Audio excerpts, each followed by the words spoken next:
Na juya lilotupwa baharini ndio ikakusanya samaki wa kila namna. Hata lilipojaa walilivuta pwani, wakaketi wakakusanya walio wema vyomboni, bali walio wabaya wakawatupa. Ndivyo itakavyokuwa katika mwisho wa dunia. Malaika watatokea, watawatenga waovu mbali na wenye haki, na kuwatupa katika tanuri ya moto, ndiko kutakuwa kuliwa na kusaga meno. 51. Yesu akawauliza, mnayafahamu hayo yote? Wakamwambia, naam. Akamwambia, kwa sababu hiyo kila mwandishi mwenye elimu ya ufalme wa mbinguni amefanana na mtu mwenye nyumba atoae katika hazina yake vitu vipya na vya kale. Atoae vitu vipya na vya kale. Sasa hapa tunaposema unafanana na juya, katika mfano huu Yesu anafundisha kwamba huu mwaliko kwa habari ya ufalme ndio injili hiyo tunaohubiri. Kila mtu anaalika. Yaani ule ni mwaliko. Ukiona tunahubiri injili, tunaalika watu katika ufalme wa nani? Wa Mungu. Ni kama mtu akitupa nyavu ziwani, hajui samaki atakayemnasa. Kwa hiyo ina maana kwamba huu mwaliko unategemea mtu kukubali au mtu atakayeukataa, lakini mwisho wa siku utatokea na hukumu. Akionyesha mfano, alikuwa anajaribu kufundisha Wayahudi kwamba ufalme wa Mungu hauwahusu Wayahudi peke yao. Hapana, ulikuwa unahusu dunia nzima.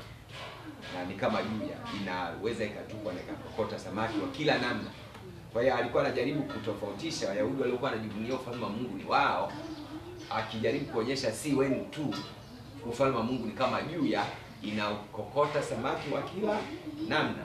Lakini kisha kokota samaki wa kila namna, Mungu au Bwana wa mavuno au Bwana anakusanya wale awatakao.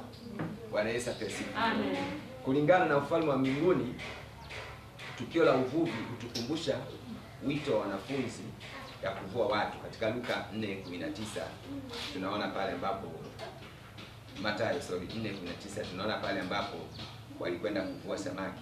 Wavu wao hutupwa juu ya sehemu kubwa ya watu, na wakati ujumbe ule unaokoa baadhi.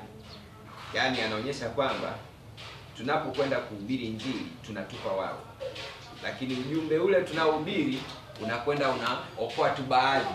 Unaona, idadi kubwa bado inabaki kule, lakini baadhi ndio tunawakokota kwenye ufalme. Bwana Yesu asifiwe sana.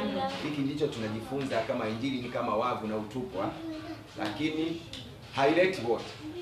Kama unavyoelewa, huwezi kutupa wavu ziwani ukakokota samaki wote wa majini. Ni jambo gumu sana. Lakini unaenda kukokota tu wachache. Naona mtu amehubiri injili ya wiki moja, watu waliokoka ni 20. Waliokuwa wanahudhuria maelfu ya watu walikuwa wanafundisha.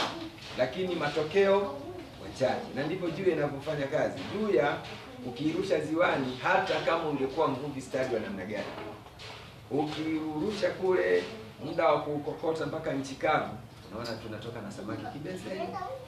Unashangaa. Ndio maana saa zingine wavuvi wanachoka sana, kwa sababu hawapati matokeo wanayotarajia. Kwa hiyo ndivyo